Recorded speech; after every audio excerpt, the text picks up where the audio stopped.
Good morning, everybody. This is Iroquois County Board, November 12th, 2025, 9 a.m.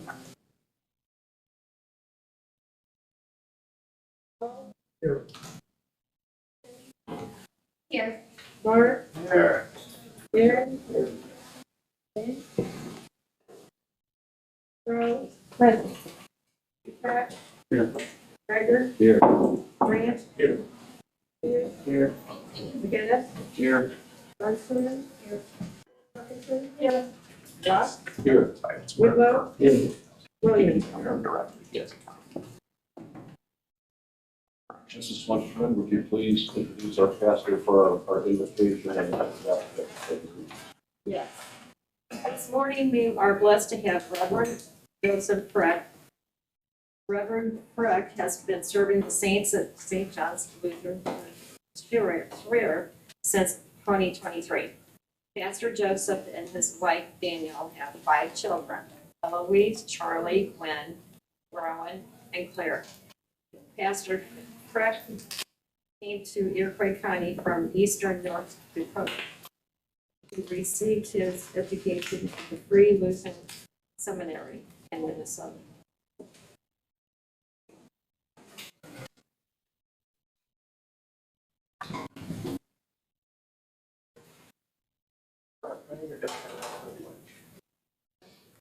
Start with the pledge, or I start with prayer? prayer? Okay. Let's have a word of prayer. Almighty God, we know that all authority comes from you, and I ask that you would guide each and every one of these administrators as they seek to do what's best for this county we are blessed to live in. Would you encourage them, bless them, and keep them each and every day? Amen. Allegiance to the flag of the United States of America and to the republic for which it stands, one nation, under God, indivisible, with liberty and justice for all. I've already had a chance to look at the agenda, and I did for the motion to approve the agenda. Mr. Williams, Mr. Grant.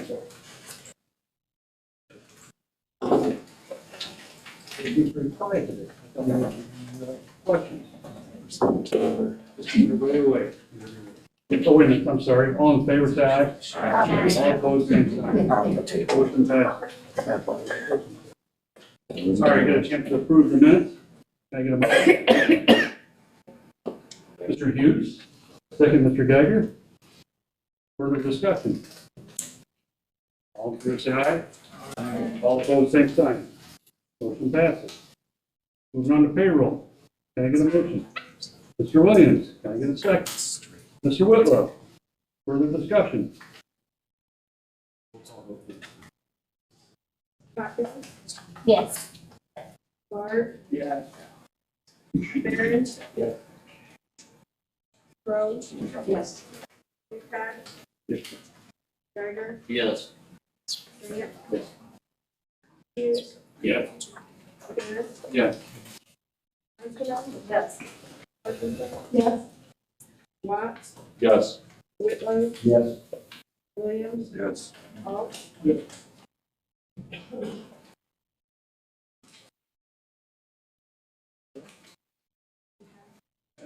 Public comment. Mr. Phil, you want to go first? Sure. Well, just I'd like to give a periodic update for IMA for the Living World. We're definitely growing the hospital and we are hiring. So, we believe very positive to see a growing healthcare system that's hiring. Since coming to this meeting, we've hired an HR professional director who's comes from St. Mary's with 20 years experience. We've hired a business development director with also many years of experience from a college, and we've hired a new HR director. So these positions are all good investments in leadership, and it's going to help us expedite the growing of our hospital, and that we're doing. We've also got off the ground gynecology, which is growing fast and bringing people to Iroquois County and helping grow that service. We have ortho has started, and we'll introduce here in a second. And so those are just some of the positions, but we're definitely hiring and growing the system. We're also making many other investments now too. We're putting about $400,000 towards the HVAC system, and some of these have been somewhat neglected in the very, very old buildings over many years. But the HVAC system for surgery will be changed. $400,000 investment. They're remodeling their front entrance right now. That's been some time. We're looking at buying a lot of equipment, making sure everything's state of the art. With ortho, the imaging department, if somebody needs any of their equipment that's older, we're now looking at renewing it to have either new equipment or equipment that's state of the art. And last, we're fast tracking the therapy building. We are going to build a new therapy building close to the campus, Fairfield Memorial Hospital, and I hope to get that off the ground this spring. So, having said that, we hope to be the largest economic driver in this county. We believe hiring and getting people to move here, but more importantly, getting patients to stay here and getting patients to come here is the best economic driver we can have. So, having said that, we do it all in the name of better health. So hopefully we drive the economy and all live healthier and longer. And with that, I want to introduce Dr. Michael Sandsmark. He's our pharmacist. We just got a couple messages about affordability and what we do for patients. Thanks for having me here today. It's been about 4 years since the administration came in front of this board and asked for funds for the pharmacy from the ARPA money that was released during COVID. Those cabinets, or helped to replace cabinets and upgrade our cabinets that have helped, our doctors, our pharmacists, nurses, provide safe and effective medication treatment to all the patients within the hospital. But, that investment didn't just end after the cabinets were installed and, we trained our staff on them. The investment goes through, more than just within the walls of the hospital. We've expanded services, pharmacy services throughout the county. Each and every day, we had 10 delivery drivers crisscrossing the county delivering affordably priced medications to patients that are having issues with reliable transportation. Being in a rural community, that's a daily challenge that I face as a pharmacist, and doctors and nurses face too, with connecting to their patients over, a long distance. We're the third largest county by area in the state of Illinois, so that is certainly something we deal with every day. This time of year, I'm meeting with hundreds of patients, trying to get them on affordable prescription drug plans so they can save money and we can continue to make Iroquois County an affordable place to live and work.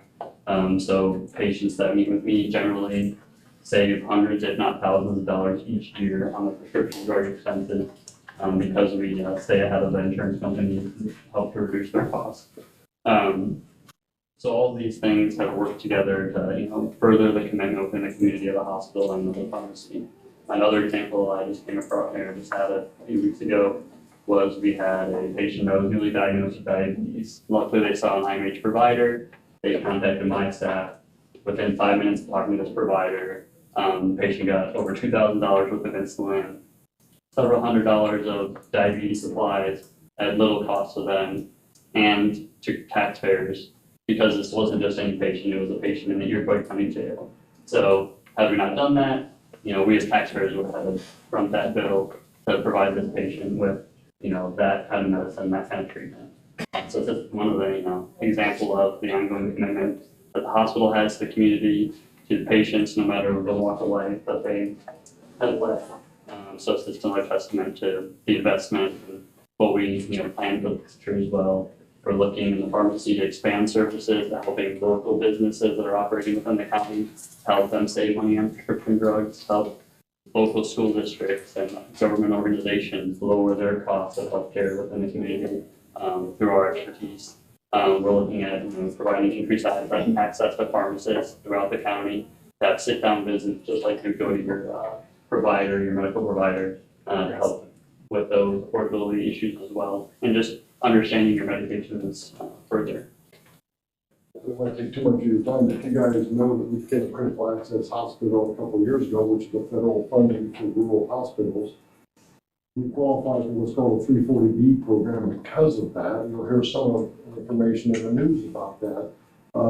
It allows us to give a deep discount. We're often more than 50% lower cost than if you were to go to a Walmart or another pharmacy. So when people can't afford something, 90% of the time, it's something $2,000 a month, it's a fraction of that cost. It will be affordable if they let us help them take advantage of the 340B program. And when it comes to businesses, often one of the larger costs of the healthcare is doing somebody can be on a $200,000 a year cancer treatment that is a fraction of the cost if they come to us. So suddenly we can help the business save a lot of money. So that's what we're doing. We've grown the pharmacy October last year to October this year. It's up about another 30% in number of scripts. So we're definitely growing it.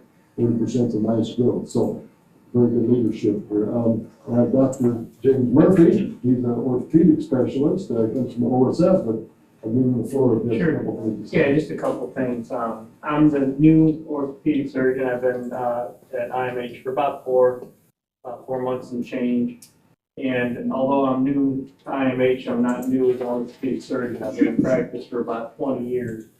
And I will tell you that in my career, I've never been involved in a hospital or a system where everyone is so on the same page, so rowing the same boat, really trying to get things going forward.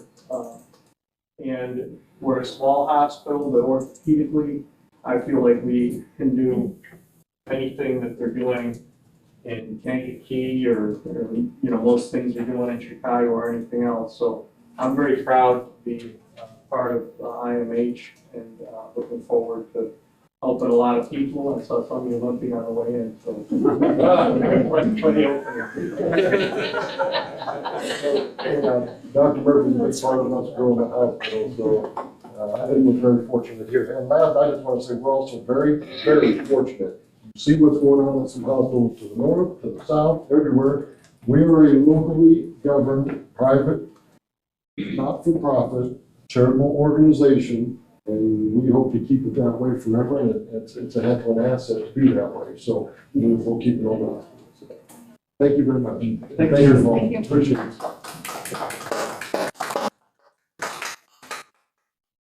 All right, do we have any other public comments today? All right, we're gonna move on, chairman comments. Get a little long-winded. We're gonna start with our sheriff. I've asked him to come into his uniform today. We don't see this very often.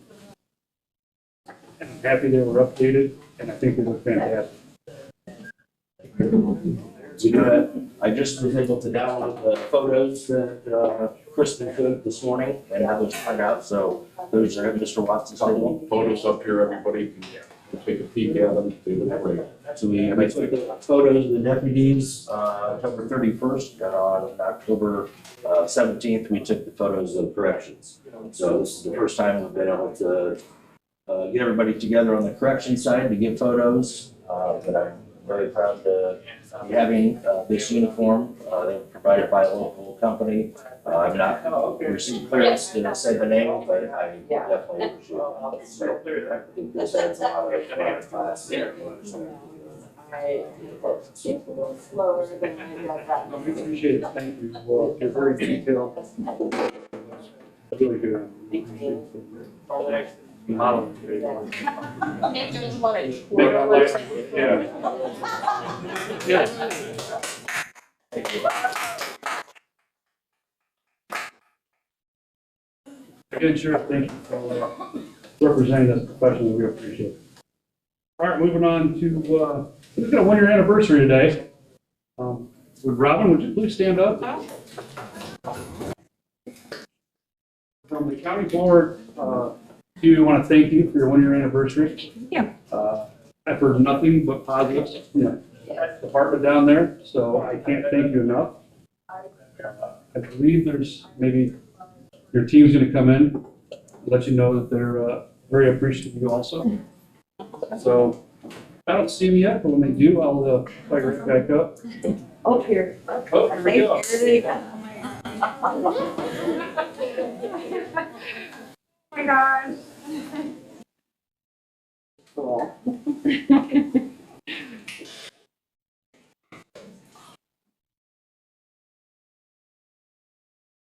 So I just wanted your department to know that I just gave her a thank you for her one-year anniversary. Was there anybody that wanted to say anything appreciation or, I mean, it's, what I've heard is fantastic, so I appreciate what you're doing now. And you usually hear all the negatives. It's nice to hear a lot of positives. And go ahead, Mrs. Pearl, if you want to. Well, two things I would point out that Robin has accomplished, since she's been here is we are operating with a full board. She's gotten a new medical director, and we have all of our positions filled. And so we're back up to speed and running full tilt. And she's also been able to acquire a mobile dental, clinic that will come. She's working to get that set up, every other month. And the beauty of that is they come here, the whole, I think it's like an RV camper is set up. They do a multitude of services, but they're doing pediatric dentistry in addition to adults and other things. So that is a real benefit to our county to be able to get dental care. So Robin's doing a great job. Thank you, Robin. Anything else for anybody else? All right, Robin from,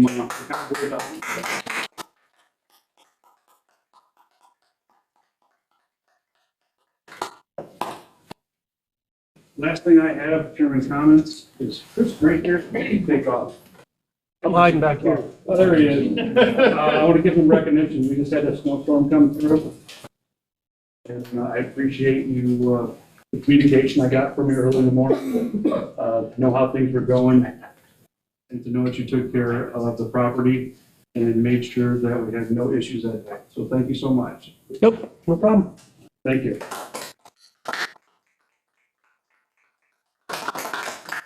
I'm blushing. Outside organization reports. Robert? Good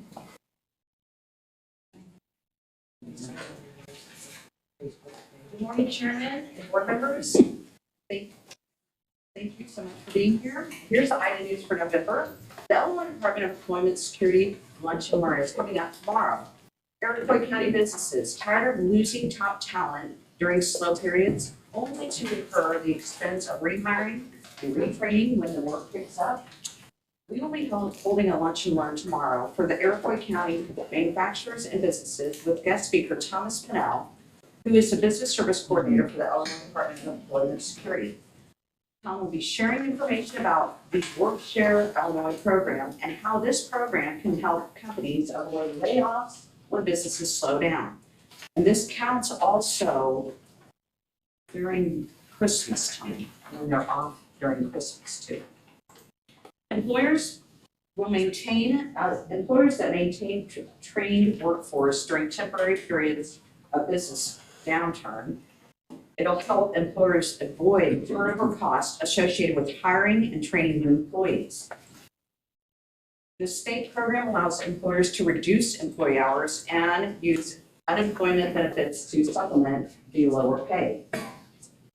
It can be customized for each affected business unit to provide maximum benefits to each company. So additional programs offered by IDS are hiring events, the Illinois Job Link. The hiring event leverages IDS innovative pre-registration and outreach efforts. The business service team works with workforce partners, including the WIOA office in Champaign, and local municipalities to find ideal locations for events, advertise across multiple platforms, and utilize IllinoisJobLink.com to access thousands of job seekers in the region. Currently, IDS has not, that I know of, done any hiring events here in Iroquois County, but we do share information about the ones going on in Champaign. And we've also connected employers to IDS to be able to participate in these job fairs in Champaign to draw in some of these some of the workforce. They also have Employee Illinois Veterans, which is jobs for veterans and state grants. They have hiring events for veterans it's called the Medallion Program Award. They have fidelity bonding for insurance for employees. They have re-entry employee service programs. They have work opportunity tax credit and the Department of Defense Veterans Skilled Bridge Program, and of course, the Illinois Job Link. For more information about the Lunch and Learn, just please call our office and we'll let you know the details. Did you know that Iroquois County has a soy candle manufacturer? We had the pleasure of touring Harvest Sunset Candles in Ashland and meeting owners Lynn and Randy Wilkin, the plant manager Bonnie Savdun, and the production assistant Sarah Mulcahy. Each candle is made by hand right on their farm, and they use 100% pure all-natural soy wax in their candles for obvious reasons. They're also soybean farmers. The Wilkin family has been involved in the soybean seed cleaning and seed production business for over 30 years under their other business, Grow Harvest Seeds. Their soy wax candles are completely natural, pure vegetable wax that is clean burning with less soot and is completely non-toxic. Soy wax candles will burn longer than paraffin wax candles when used properly. The Harvest Sunset Candles, they have made custom candles for Netflix or Gilmore Girls, the YWCA McLean County Labyrinth Made Goods, which is a program that supports job opportunities for previously incarcerated women, custom memorial candles, and most recently, they even made a custom candle for Clifton Central High School's theater department's Broadway musical, Newsies. They are making plans to create candles for school fundraisers and will be reaching out to Iroquois County schools in the near future.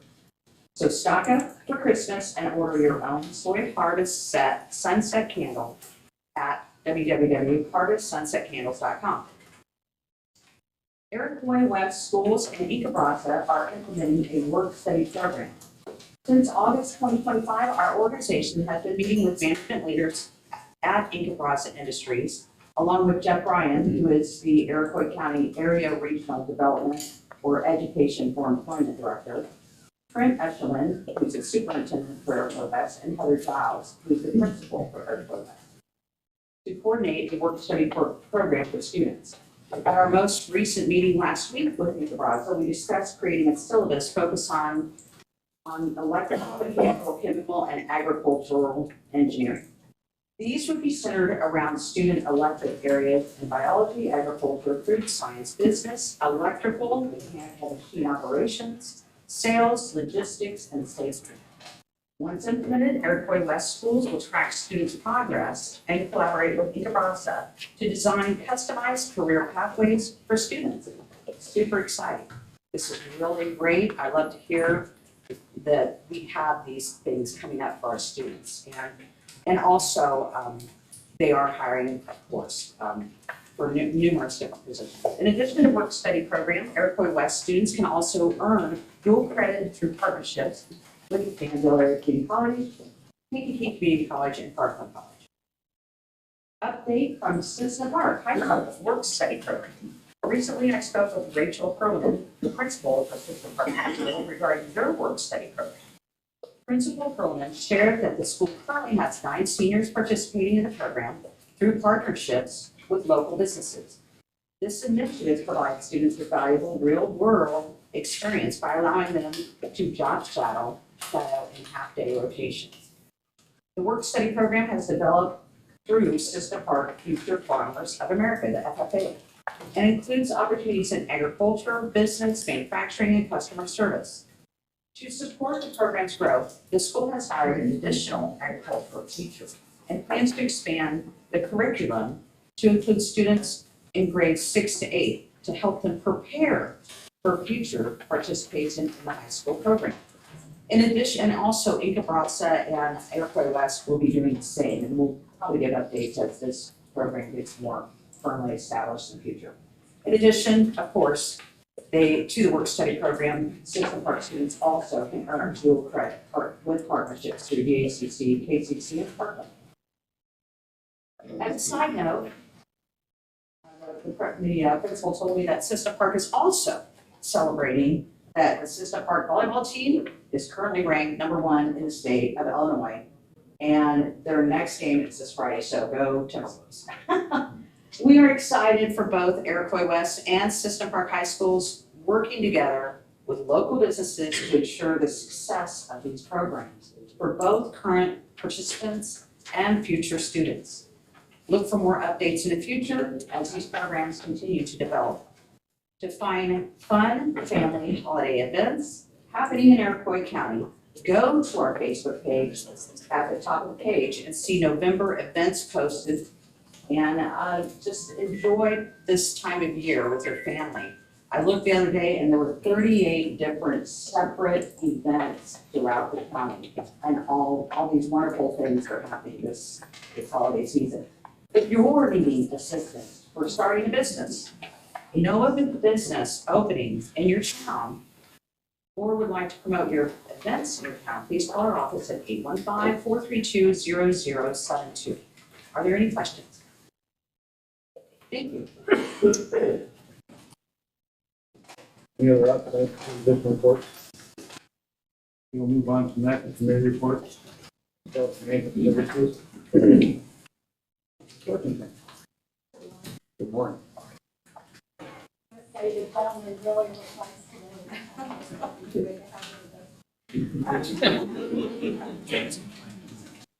Mr. Chairman and members of the county board, the committee to whom was referred management services would beg leave to submit the following report on the matters before them.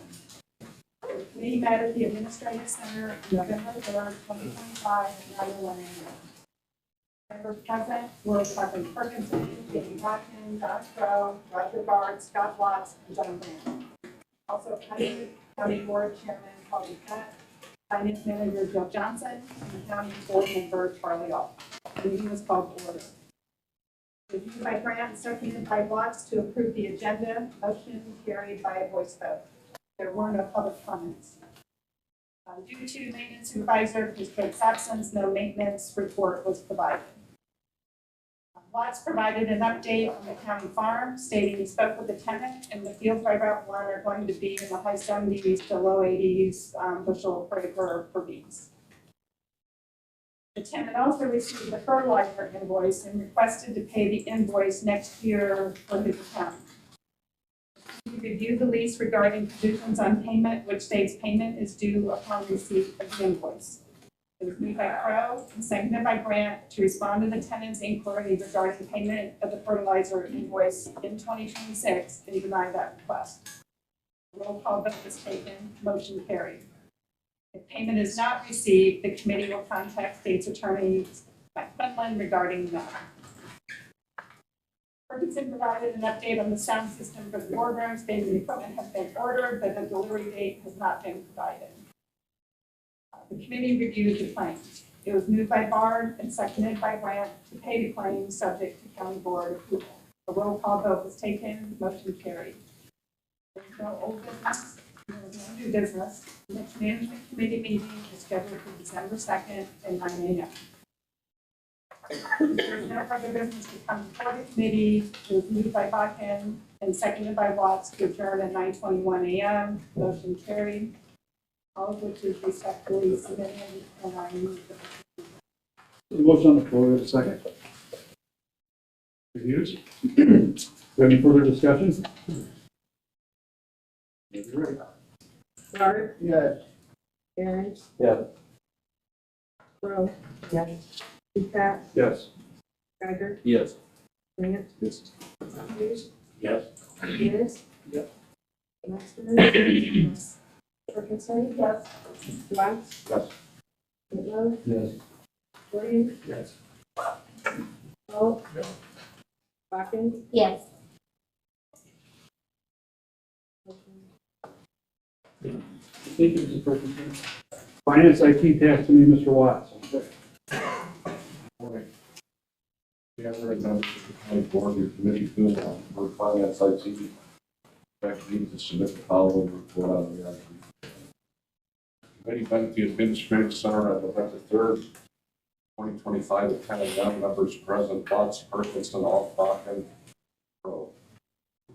Geiger was absent. Also present, County Board Chairman Paul Duquette, Finance Manager Bill Johnson, Sheriff Clint Persee, Supervisor of Assessments Lee McCann, State's Attorney Mike Quinlan, Myron Mulligan of Compass Insurance, Susie Warner with Lone Star Insurance, Adam Sedores with Area Life, City of Westlake, the Mayor Patty Marcier, City of Westlake, Alderman Tom Miller, Westlake Family Festival member Sean Peters, Jason Cahill, Eric Cahill, and Lauren Grosvenor, However, with the video. Meeting is called to order. Moving on, roll seconded by Kathleen Perkinson, to approve the agenda. That's carried by a voice vote. There's no public comment. Susie Warner with Homestar Insurance, she's been working with Blue Cross Blue Shield on the renewal of the reported year. These are some of the highest renewals they've seen since 2008. The final renewal with the current plans came in at 23.5%. Warner met with Financer Jill Johnson and Executive Assistant Amanda Longfellow to review alternative options. The county will be going from 4 plans to 1 plan, keeping the health reimbursement agreement in place. Deductibles will remain at $500 for FOP employees and $1,000 for non-FOP employees. The new plan is the Blue Options Plan, which incorporates the Free Choice Select PPO network and the traditional PPO network under different tiers. The high renewal is due to higher utilization, long-term effects of COVID, an increase in cancer treatments, and GLP-1 medications.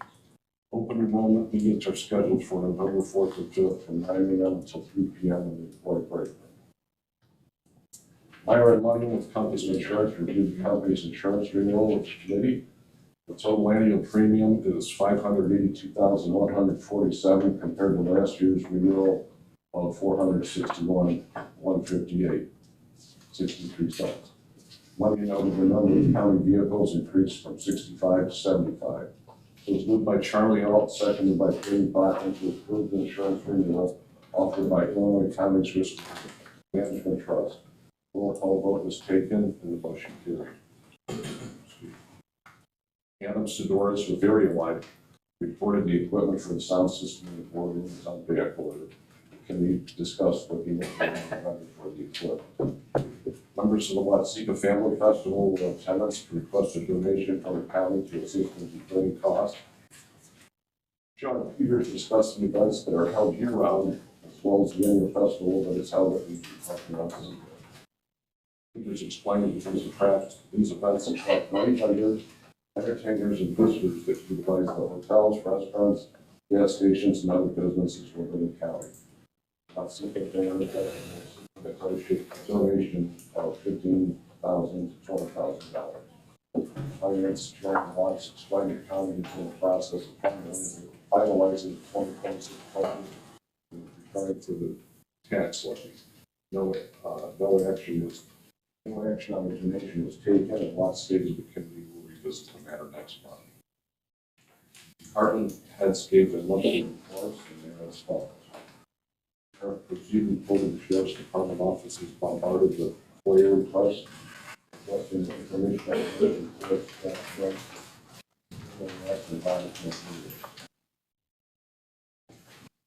there are at least 2 FOIA requests received each day, and these requests will take 1 to 5 hours each day.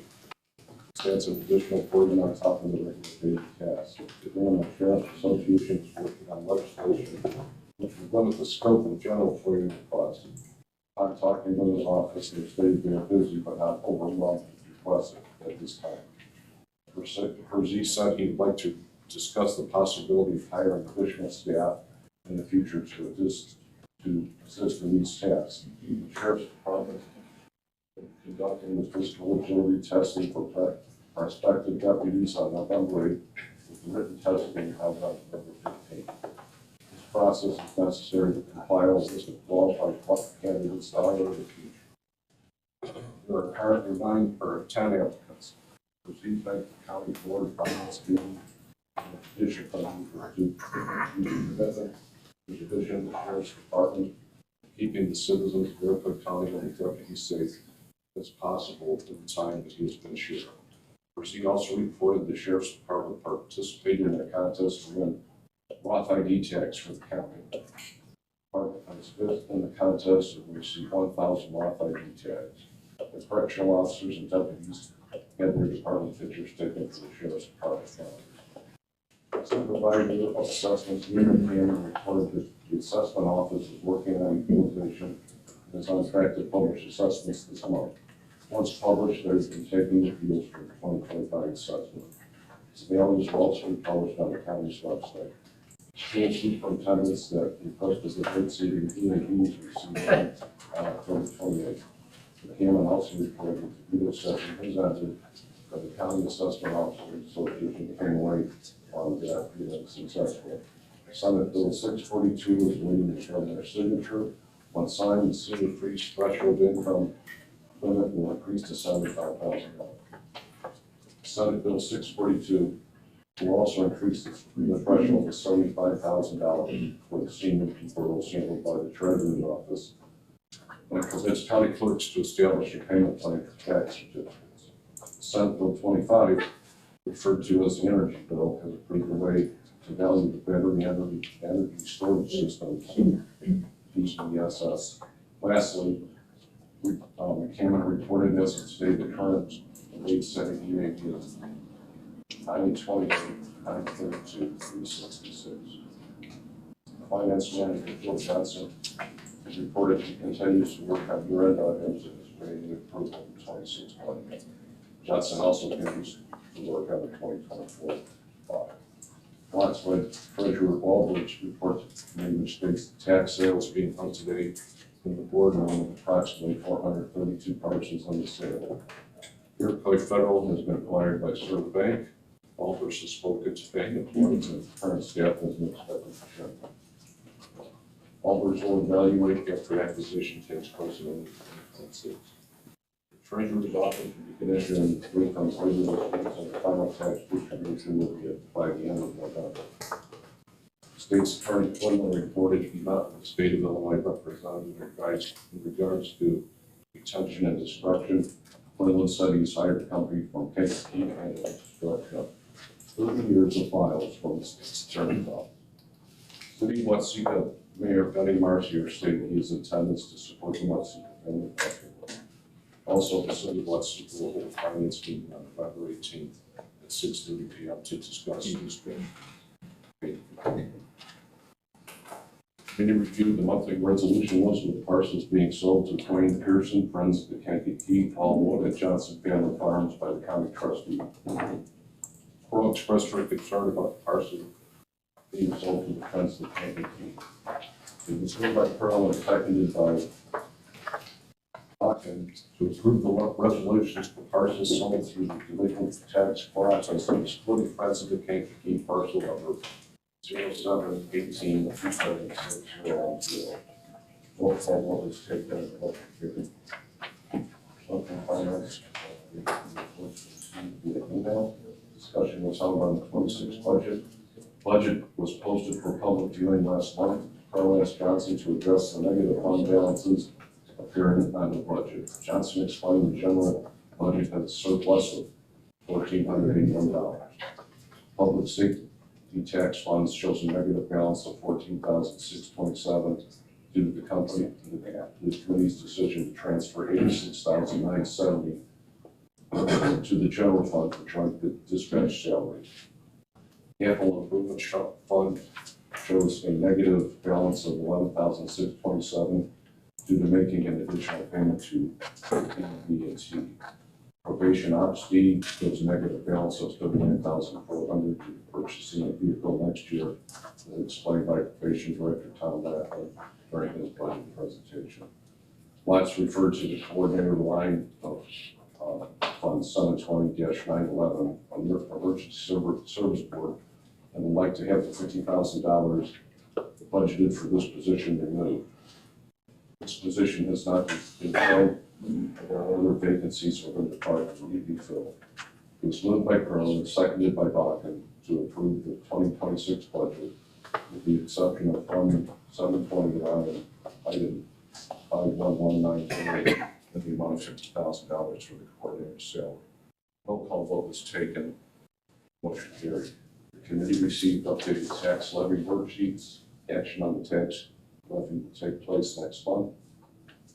No finance chairman comments. The committee reviewed the claims. It's moved by Hawkins, seconded by Turtle, in favor of finding subject to county board approval. Roll call vote was taken and the motion carried. There was no old business, there was no new business, there was no further business for the committee. Moved by Crowe, seconded by Hawkins, to adjourn to 11:47. All of which is respectfully submitted. And before I will move for the adoption, I would say the sheriff has, approved his request for additional people for county player. Right. So, I will do the adoption. All right, motion on the floor, do you have a second? Mr. Grant, now we'll be voting on A and B. C will be separate, 2 and 3 will be separate also. Any further discussion?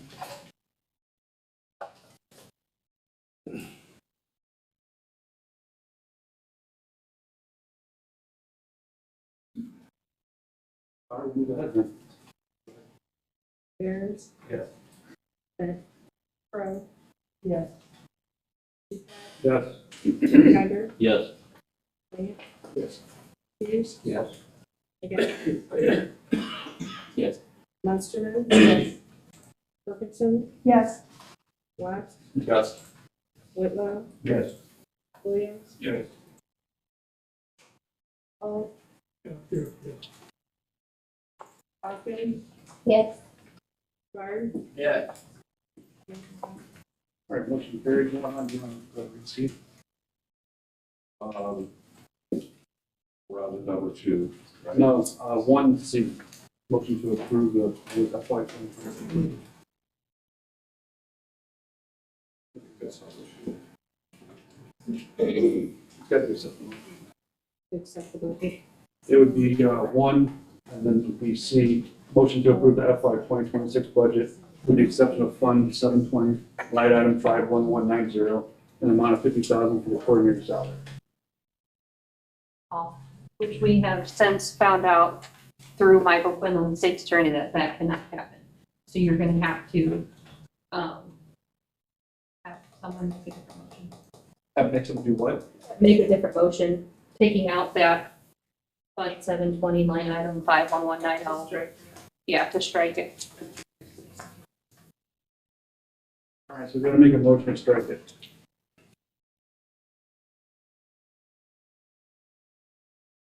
Yeah, just the whole motion is to strike it. Strike the. You can't. Doesn't make sense, you can strike a motion. That'd be a negative, it's double negative. Just needs to be a motion made. To amend the motion.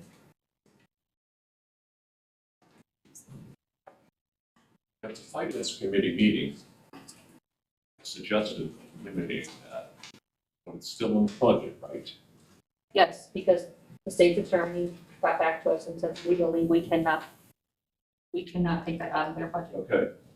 So I think we move on to number 2 and approve the budget. Because this isn't, right? Yes. Go ahead, Mr. Robinson. I have nothing more to say. I would move for adopting the budget. To make the motion. Any second? Yes, sir. Otherwise, And that is number 2, discussion and action resolution adopting the budget for fiscal year December 1st, 2025, December 30th, 2026. Had a motion, we've had a second, do we have any further discussion on it? Okay, we'll call the. Crowe? Yes. Ducat? Yes. Geiger? yes. Grant? Yes. Hughes? Yes. McGinnis? Yep. Munster? Yes. Wilkinson? Yes. Watts? Yes. Whitlow? Yes. Williams? Yes. All? Yes. Hawkins? Yes. Bard? Yes. Bears? Yeah.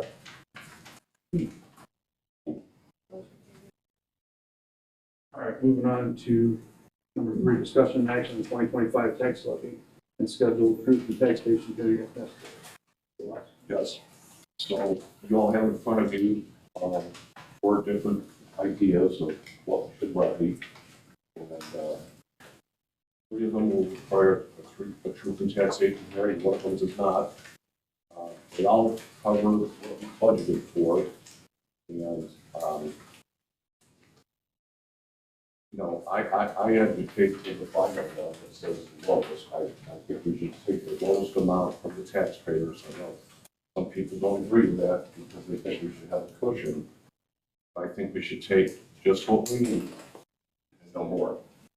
So if anybody's got some thoughts on this, this would be time. We need to pass something today. The one that's fine. Yes, that's the one I like.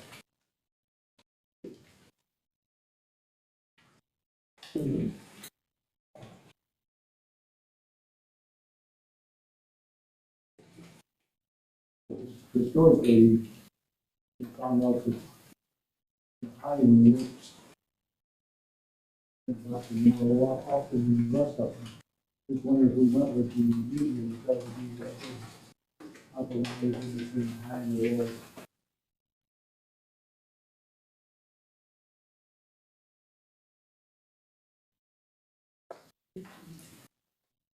That's a tax incentive, it's more than what's needed to balance our budget.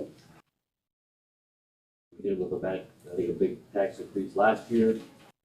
I just don't know if we can go forward after our taxpayers repaying all these costs. High industry, for sure. So if we live with the final one, why don't we live within our means?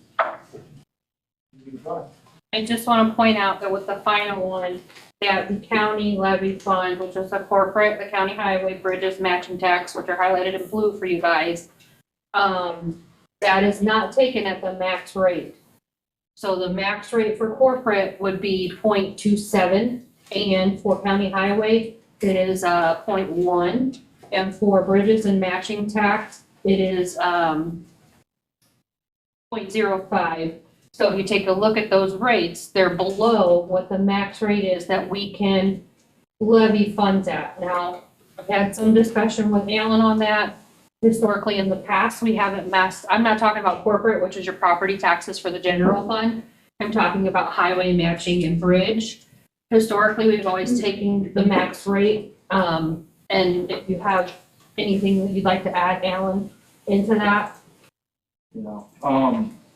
I talked to the other county engineers next to me too, and they said pretty much whatever they put in their budget, they always get the 0.1 and the 0.05. It's never been contested, and you're on to year 4 or Kendall, the guys I talked to, so I don't want to fall behind not taking, I guess, what I can on it. We're already behind on bridges, roads, and everything else to begin with.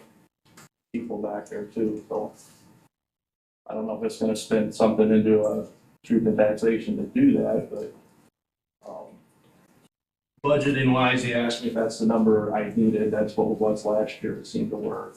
I assume the status quo is kind of what's right there with the year before, but I didn't realize it was taken down from what was levied either.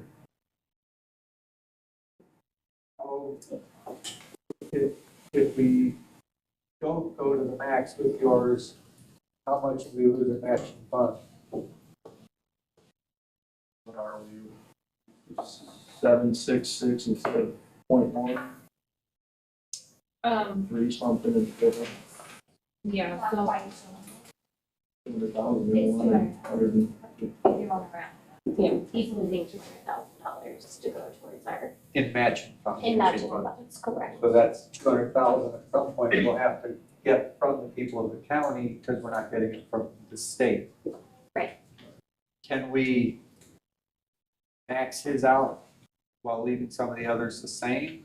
the only one that you're gonna be able to adjust is the corporate line. That's the only other county levied fund. Really going lower than 0.2602. I mean, our budget currently states $2,407,568 for property taxes, and at that 0.2602, which is below the max rate of 0.27, the county would be receiving potentially receiving $2,417,082. And I say potentially because, you know, we have to say potentially because we can't always depend on, you know, when the tax payments are made, if there's any sale of errors, any CVs that need to be, there's a lot of different outside things that will affect whether or not we get that amount. These are estimated for a reason. So we're estimating right now, taking that not max rate of 0.2602 of only having a cushion of $10,000. So if you were to lower that rate in order to raise the county highway and matching and bridges rates back up to 0.1 and 0.05, you're not gonna capture what we budgeted for in the general fund. Potentially. Everything is potentially. I'm all about saving the taxpayer everything we can, but they're also the first ones to complain when bridges and roads are in terrible shape. And we all know that in this county, we have, what are we, the second largest, most bridges in the state, third Area. county. Yes, I mean, and we have a lot of work that needs to be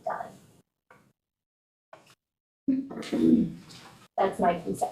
And you have to keep in mind too, when you're looking at these levy sheets that I give you guys, some of the outside organizations that requested, the amounts that they requested are much higher than what they have done in the past, and that will affect, you know, those county levied funds, and putting the extension over the 5%. All I'm gonna say is we've been talking about this budget for how many months? Scott was nice to start at this spring, to talk about this budget. And it's just a shame that this topic of how bridge and road comes up at the 11th hour. It's been done this way for several years. Can it survive another year? How we've done it, and then tackle it next year as far as how do we increase the road and bridge to 1.0. Increase the time. Well, let me remind you, this is the tax committee, this was the tax committee, now the finance, tax, IT committee's job. This has nothing to do with any of your department heads or anything. Oh, no. Yeah, the job of the committee to decide. This isn't our budget, this is our levy, we're And this reducing the highway budget through the levy. Right, but I'm just saying. This is the first time seeing First time it. doing this. Right, this is the first time we're talking about it, is at this meeting when we need to actually approve things. That, can we go with status quo for another year and then actively fill that in? Status quo Is is going back to in the the fall time. status quo has been the max rate. Two people are talking, what? Status quo is the max rate for the highway and bridges.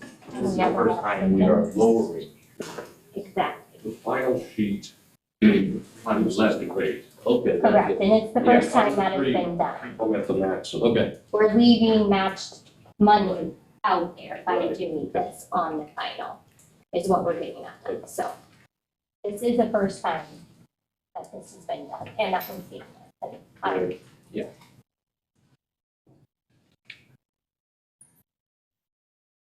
In other taxing bodies, that's at the maximum rate every year, right? No thought, no nothing. Just like, sort of put that out there. Maybe right now, we go with the medium one to try to keep enough funds for him to do what he needs to do, but not losing everything. The county portion is what is all portion we want to do. Usually. correct. Well, the low increases, the final is actually the low. Right. So, I mean, if we just went for the low.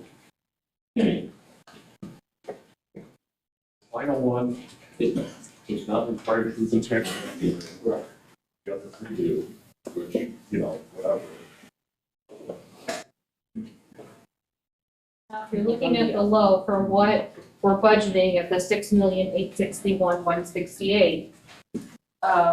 We're potentially looking at capturing the 7,253,819, which is potentially a $392,651 difference there, if we capture everything that we need to capture.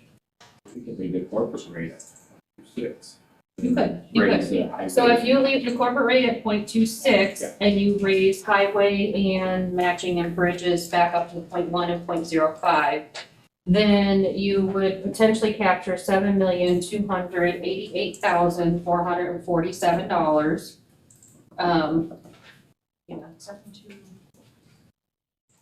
And we would need $6,861,168, which would be, you know, a difference again of the, And that still puts us at truth at what, 108? that would put us at 111. Something we need to remember is, yes, the budget's balanced, but it's balanced because we're draining a couple of funds over the last couple of budgets. And their balance keeps going down, and that's not good. You know, by draining like public safety tax fund and stuff like that, we're actually, it says we got $1,000 in the plus, but we're actually negative in our spending.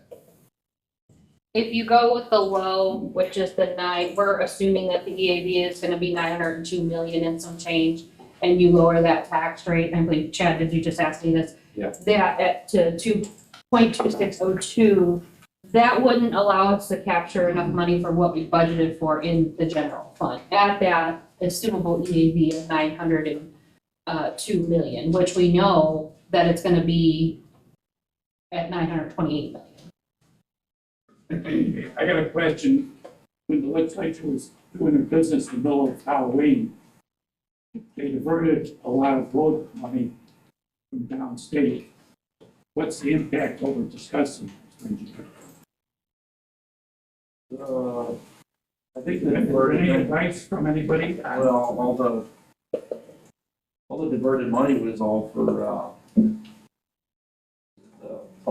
tollways and stuff. Metro. Yeah, the metro and stuff, wasn't it? Yeah.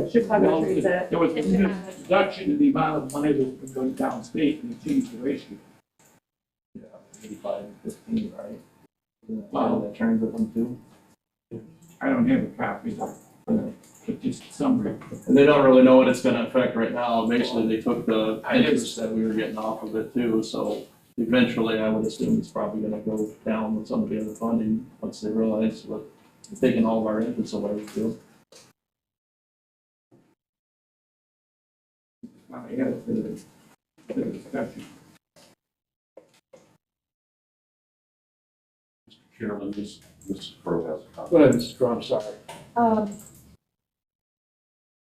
I very much want to, in my heart of hearts, only ask the taxpayer for what we need. Because that's what I want to do. But, and because I do care. And our taxes are high. But we've done this is the 3rd year or 2nd year where we've gone with the low and we're going backwards in the general fund. And eventually, our numbers are shrinking. Lyle pointed out some funds are not there, or zero. And I have a concern that this is going to catch up with us in how many years? And then we're going to be in a crunch. That's my concern, and it's a dilemma for me to make a decision about this. This is a hard decision. But we do have to continue to, I sure don't want to see us lose 200,000. That's a hit for the highway department. That's a major hit. That hurts. Okay, so let's look at the actual to date and then the estimated date from 23 to 24. Which page are you on? So let's look at the final at the end. Okay. You take a look at it and you go through these county highway and bridges, just, we're talking about him, we keep going back to Allen, 718,000 is the actual. We're estimating on 2024 what it's gonna be. We don't even have the real numbers yet. And then we're only asking for 720,000. Why are we asking for more to go with the mid? Like Lyle pointed. You go back to the actual today on the bridges, 359,000 in 23, 348 in 2022. We have, we're supposed to be 360,000. So we're right there with 2023's fiscal year, actual today, not estimated today. And that's something everybody needs to take a look at. The mental health, that's been 585, that's jumped up to the fiscal year of 23 at 600,000. And then you haven't estimated what's going to be, and was requested 600,000. We're not far off on the final. So why are we asking more out of the taxpayers, especially at this point? Because I look at it as, let's cut this on the taxpayers. It keeps going back to the taxpayer. And the taxpayer keeps, just the burden just keeps getting bigger and bigger. If we have this kind of issue and we're looking at these numbers next year and we are seeing dramatic jump, then next year we can take a look at it really hard and say, okay, now we need to go with the mid. You have to look at the actual numbers on the actual today compared to the estimated today. That's a night and day difference. That's in my eyes. That's how I'm looking at it. I want to see the actual today, not the estimates. And the actual shows something different than the estimates.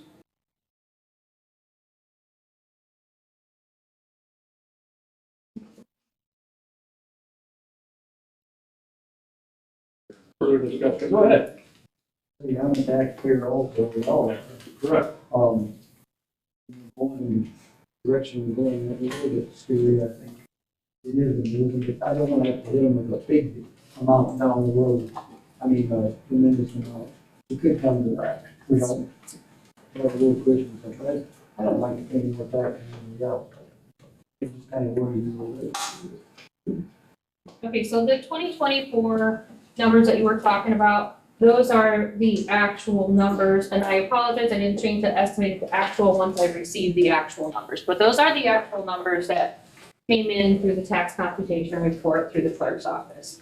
So the corporate line reading 2,179,075, that's what was, oh, I'm sorry, $2,179,112.96 is what we actually captured in 2024. So that word estimated, I should have changed that to actual. I apologize. I did not do that after I received the report. So the 807,136 and the 403,568 for county highway and bridges are actual numbers from 2024. Yes, $807,135.61 for county highway. Bridges was $403,567.81 as well as. Yeah, I just wanted to verify that. Then I'm shorting ourselves 90,000. Not yet. With ourselves. Yes. This is the final in 2024. I know here, this is what we're doing.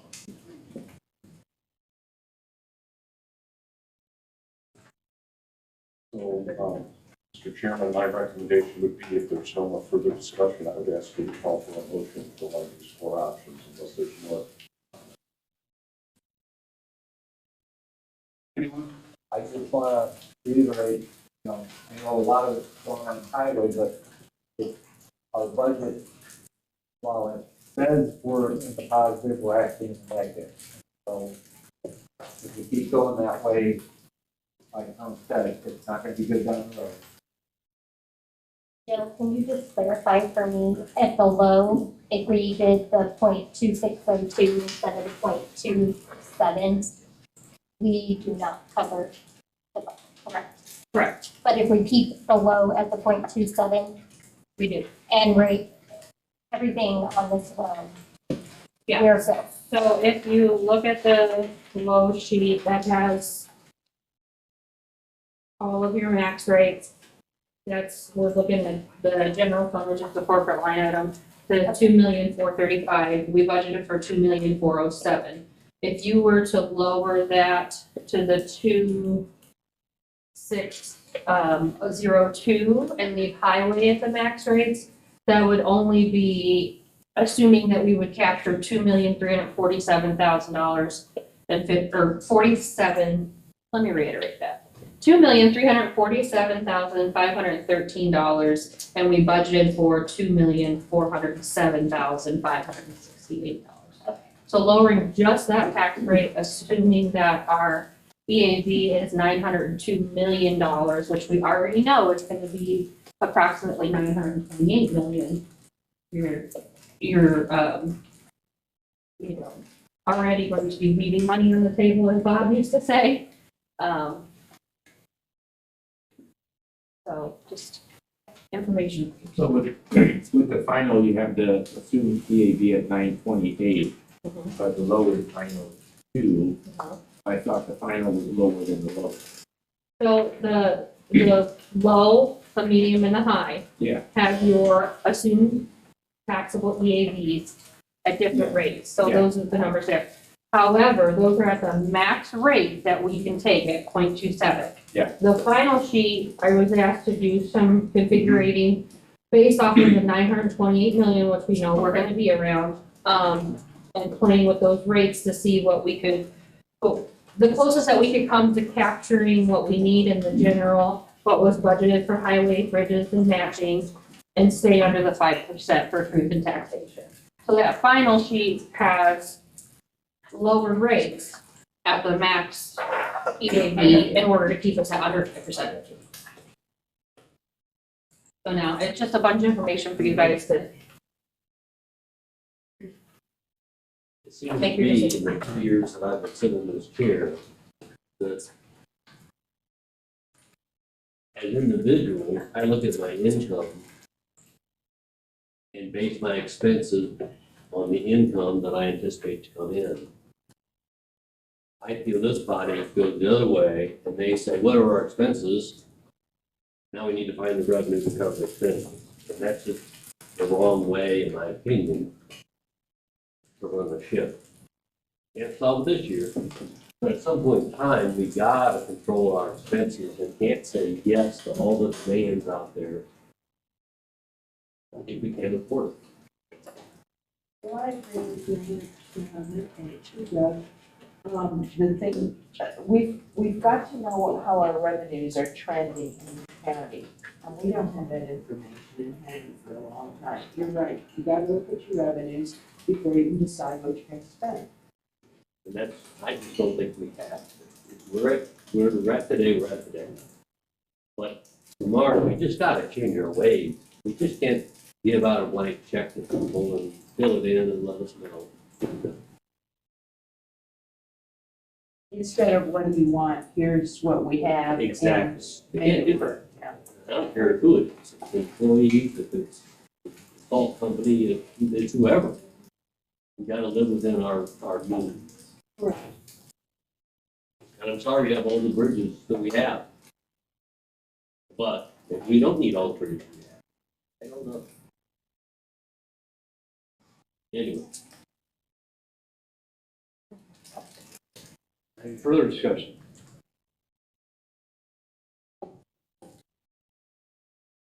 We have a motion. Working on it. Good. I move to adopt the low levy, the numbers on one, low levy. Can you leave the numbers out? The total. So it'd be the $7,253,000. Right, for the 7,253,819. Did you want me to do the? Can I make a suggestion, please? Okay. Please read the assumed taxable EAV below, the percentage of prior year's extension, and then what the total tax will be. But those numbers all mixed together. Okay.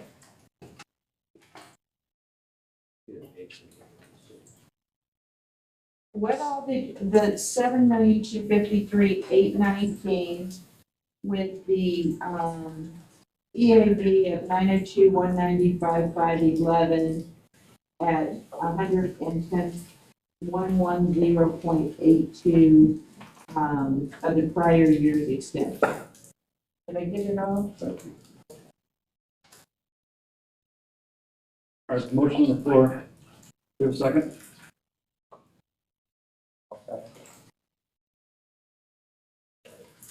Question for Bill.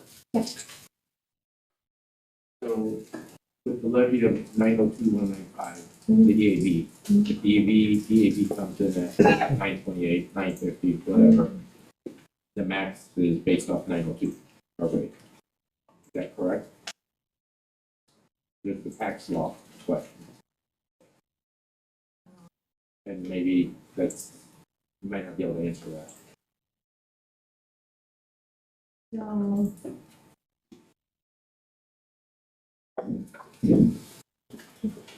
It's just a question. I mean, you don't know that. Because I thought that 902 was the max. Yes, so that we- even if it comes in higher, we're leaving all that money. Yes. Correct, yes. So in some aspects, this could lower the tax rate. People tax bill. We'd have to look into that because I It's really, funny. It's a fun. yeah, I would have to That's talk what to I was them. Yeah. Even though the other one doesn't draw from the tax. Right. Low. Prevents us from collecting full EAV. That's how I understand it, but I would have to do more research on it to be, because that would involve the clerk's office and the assessment office.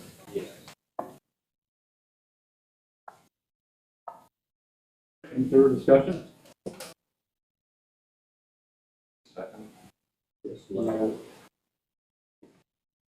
Again, any further discussion?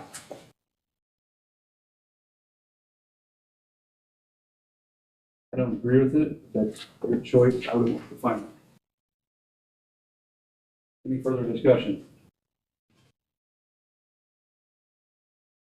I'll say again, I'm not impressed with this at all. We're leaning on the taxpayer again, when we could have went with the final. Go ahead. No. Gregor? No. Grant? No. Hughes? No. I'm sorry. No. McGinnis? No. Munsterman? No. Ferguson? No. Watts? No. Whitlow? No. Williams? No. Oh. Bracken? No. Bard? No. Behrens? Yes. Crowe? Yes. Yes, motion's failed. Any other discussion? We have to pass a levy. Yeah, I get a motion. Right. Well, I'd like to make a motion to we adopt. A lot of discussion, final. And you have to read off the EAV. EAV Buyer's expense and then the amount of money. That's all that. 928, 932, 366. And the total amount would be 6861,168.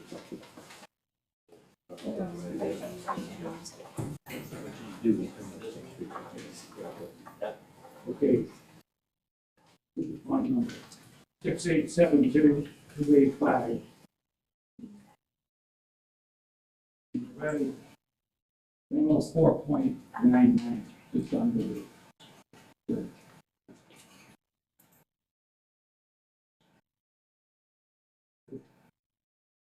Motion on the floor, we have a second. I'll second it. Mr. Geiger. Any further discussion?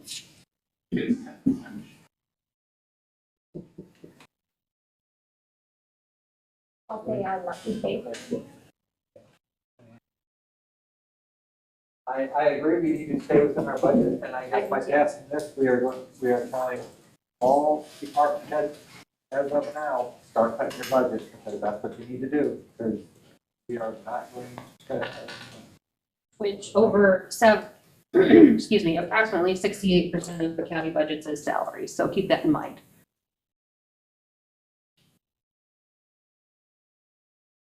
Further discussion?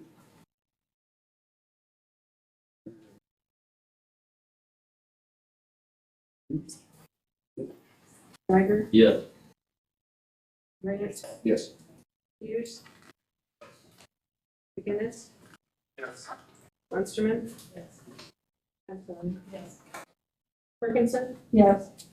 Watt, Yes. Whitlow. No. Williams, Yes. Oh. Yes. Watkins, No, I'm sorry, no, Barr. No. Yes. I said yes. Barons, No. Crowe, no. and Duca. Yes.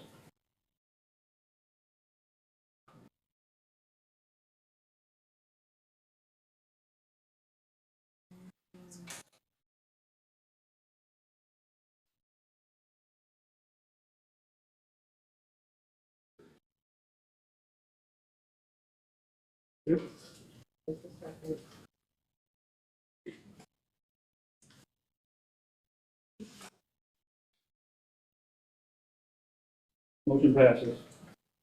I'd like to make a comment that I am not saying that our employees aren't the most important. aspect of the county tax. We just need to figure out a better way of solving our budget needs going forward. Start considering the legal staff. All right, thank you, sir. Health Committee with Mrs. Crowe, Mrs. Bakken.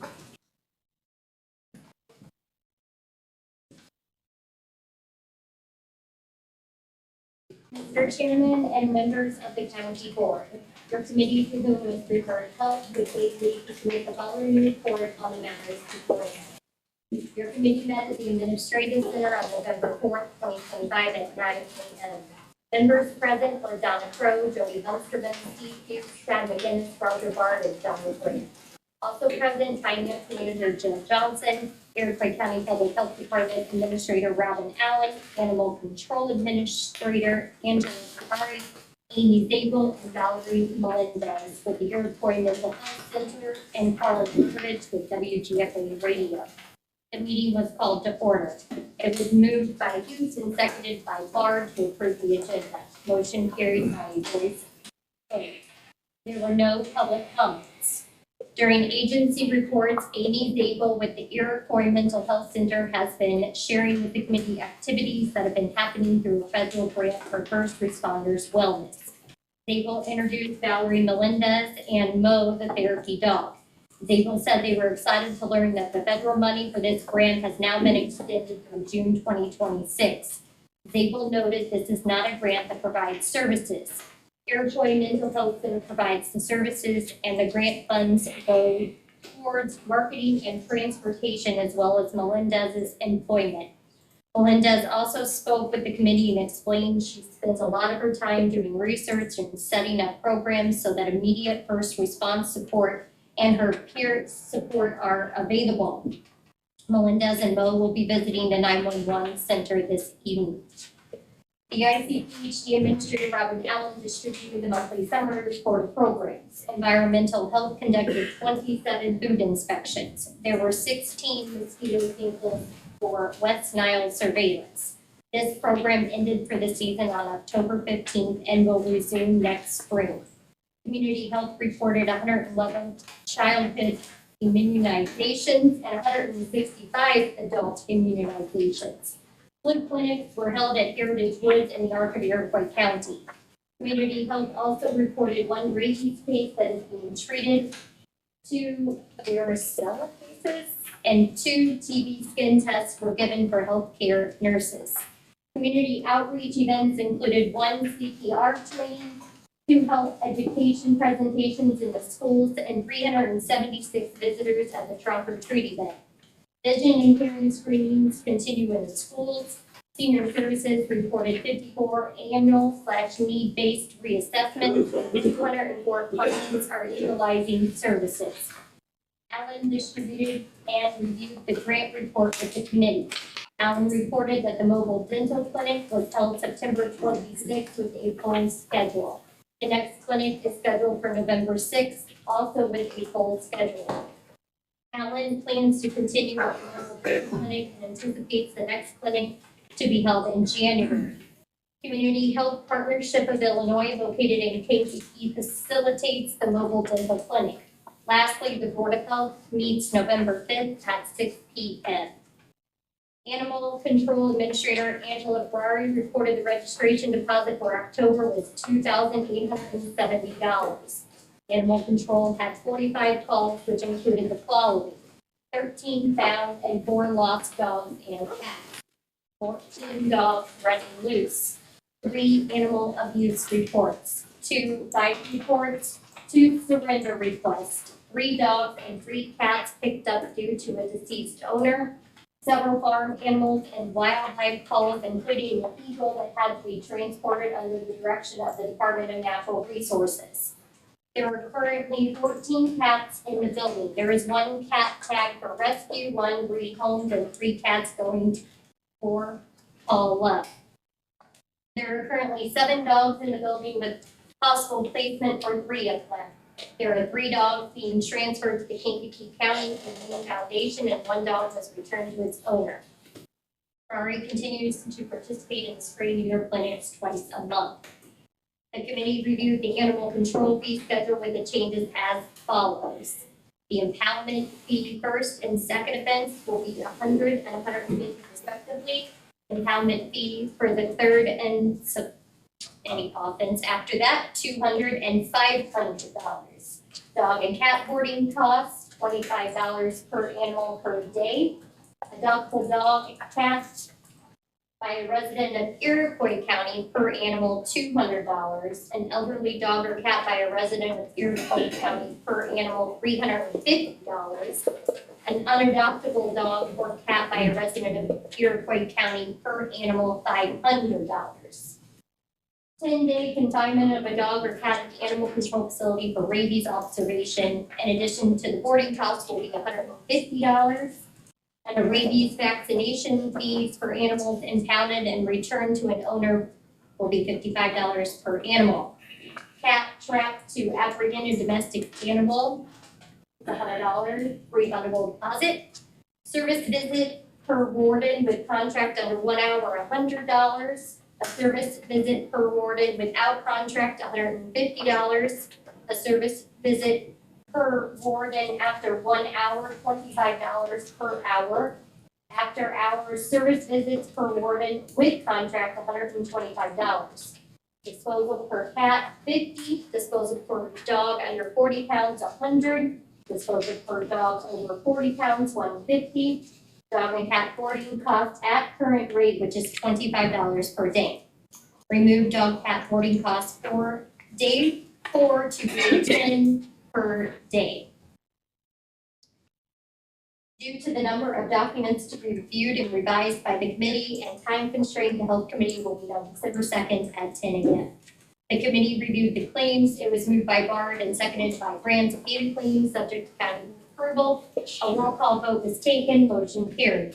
During old business, Health Chairman Donna Crow provided an update on the Muldoon Trust. The Iroquois County is not eligible as a charitable organization. There was no new business. As there was no further business to come before the committee, it was moved by Bard and seconded by Hughes to adjourn at 10:14 a.m. Motion carried by a voice vote, all of which is respectively submitted and asked for approval. Motion on the floor is second. Mrs. Crowe, any further discussion? Mrs. Crowe? Just for the benefit of general information, I'd like to remind everyone that animal control deals with cats and dogs. But after that point, this eagle situation was interesting. We had some other agricultural animals that we've had to deal with. We have to call in either the Illinois Department of Agriculture and they give us direction. In the case of the eagle, the DNR. And I want to go on to further say, we have a lot of work to do and the tax committee has graciously agreed to swap times with us so we can extend our time and look at documents. Going to these fees, and some of them seem like they're all over the place, they were. And when we are considering these fees, we are taking into account the actual cost to the county.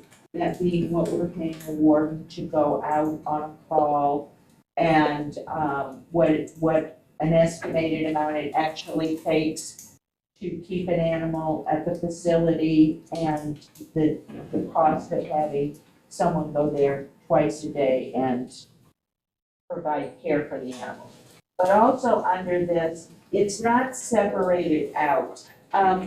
Like some of these are bat fees. We consider that a service and we don't think that should be punitive. But some of these above where you see adoptable, elderly, impoundment, we're getting animals over and over again. Those do need to be, in the committee's opinion, punitive. We will eventually put a fee schedule before the full board.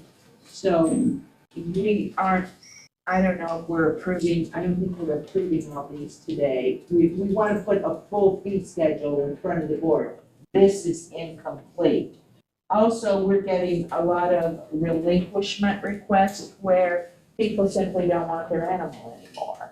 And we do not want to become a dumping ground for those animals and have it become our problem when they can contact their vet and make whatever, or a rescue and make whatever arrangements would be appropriate for mine. So anyway, that's what's going on here. This fee schedule is not done. We need to go back, but this is what was talked about. Okay.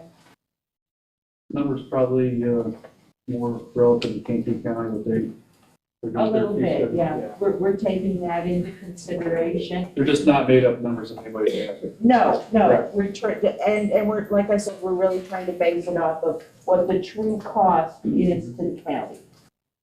So, okay. Understandable. Somebody dropped off 5 cats during the snowstorm, just dumped them out the car and took off right in front of our house. So I understand. Nice. All right, there's a motion on the floor. There was a second. Any further discussion? Grant. Yes. Hughes. Yes. McGinnis. Yes. Munster. Yes. Ferguson. Yes. Watts. Yes. Whitlow. Yes. Williams. Yes. Oh, Yes. Hawkins. Yes. Mark. Yes. Aaron. Yes. Rose. Yes. Scott. Yes. Hunter. Yes.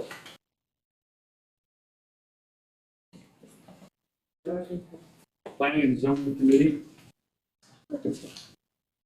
Mr. Chairman and members of the county board, your committee has referred planning and zoning with beg leave to submit the following report and matters before them. Committee met at the Administrative Center on November 4th, 2025 at 10:20 a.m. Members present were Kevin Ferguson, Steve Hughes, Roger Bard, Chad McGinnis, and Jed Whitlow. Also present, Andrew Pike, Kyle Royster, Ashton Murdoch, and Tony Valentino, Major Powers, and Jamie Tusky with Artesian Mutual Drainage District Number 1, and County Board Member Lyle Barons. Meeting was called to order. It was moved by Hughes and seconded by Whitlow to approve the agenda. Motion carried by a voice vote. There were no public comments registered. The committee reviewed the claims. It was moved by Whitlow and seconded by Bard to pay the claims subject to county board approval. Roll call vote was taken, motion carried. The zoning department report was moved to later in the agenda due to zoning administrator Julie Feller being unavailable due to her having an appointment. Parkinson stated she should arrive before the conclusion of the meeting. Discussion was held on the conditional use permit of the conditional use application of Ranger Power 2 Road Solar. The committee will determine if the application submitted can be deemed complete and moved on for a public hearing before the ZBA. The committee gave Andrew Kite the floor, and he provided the findings regarding the completeness of the 2 Road Solar CUP application. Kite provided a description of the project, stating it contained approximately 4,500 acres and 398 megawatts. More than one township will be involved with this project.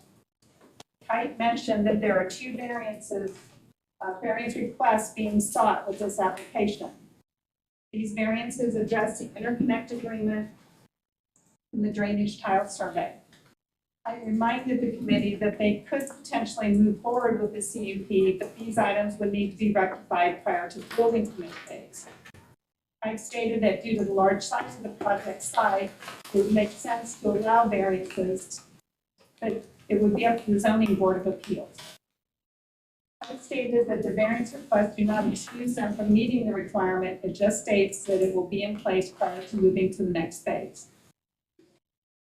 I stated that he feels the application regarding 2 Road Solar is ready to be heard at public hearing before the zoning board of appeals. Our posed question to ensure that today's motion is merely stating that it is ready to be set for hearing. Kite confirmed that yes, that is all that will happen today, and states the application is complete enough to schedule a hearing. Motion is to deem CUP application complete was made by McGinnis and seconded by Whitlow. A roll call vote was taken, motion carried. He was asked when the hearing will be held, and Mr. Kite informed the committee that he would need to work with the zoning administration, zoning administrator to schedule a hearing. Jim is asked to discuss the omnibus energy bill and the changes that will affect us at a county level. I told the committee that once the governor has signed that bill, a couple of our ordinances will need to be amended to support what will be contained as new standards. A new item for the county will be involving an appeal procedure. The most significant changes are contained within the standards for BESS. He also provided information that the state is carving out some control that counties currently have. Timeline will be shortened, and there could be challenges regarding the appeals process. Kite stated that through an association, he and others will comprise a draft ordinance, compose a draft ordinance for counties to utilize.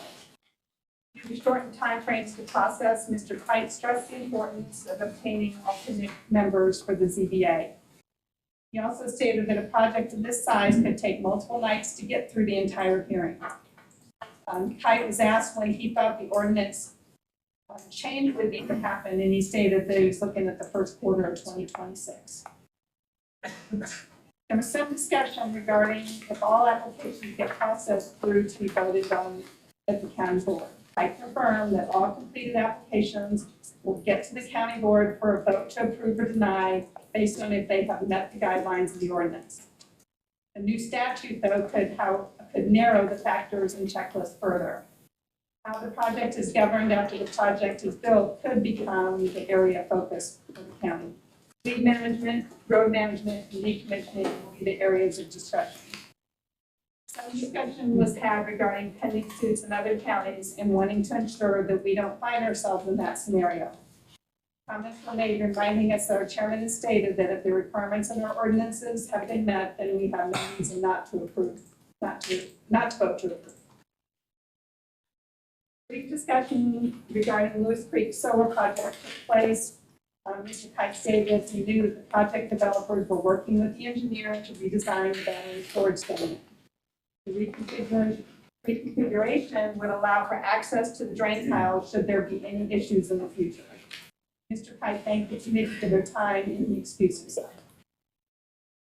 Update on the floodplain violation issue is that the attorneys and engineers have all reviewed the revised permit, and there appears to be an understanding, so they are in the final stages of documentation that really needs approval.